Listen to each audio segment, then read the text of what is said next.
গান তো আপনি খুবই ভালো করছেন, মানে মনে হচ্ছিল যে আমরা কোনো শোতে মানে বসে আছি, আপনি পারফর্ম করছেন।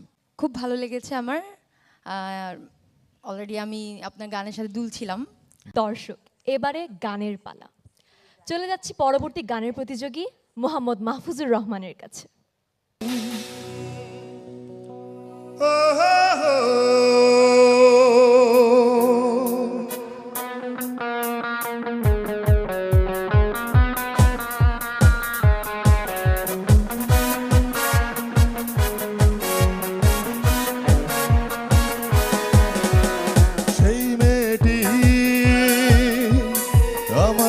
ভালোবাসে কিনা আমি জানি না, সেই মেয়েটি আমাকে ভালোবাসে কিনা আমি জানি না।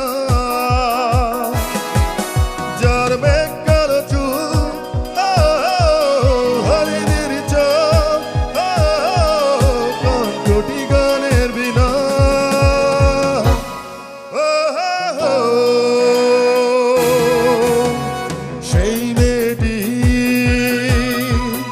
আমাকে ভালোবাসে কিনা আমি জানি না।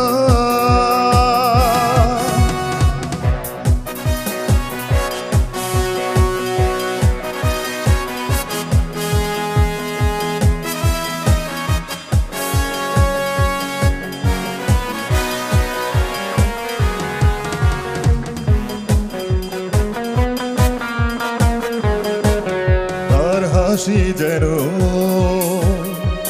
শিশিরের কণা, তার দৃষ্টি যেন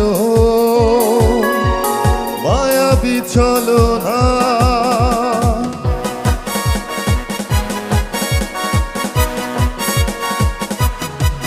তার হাসি যেন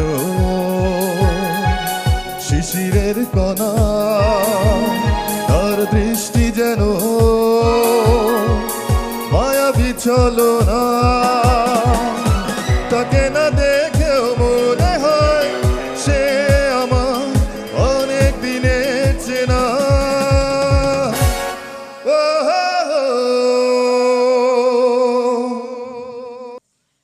মাহফুজুর রহমান, অসাধারণ লাগলো।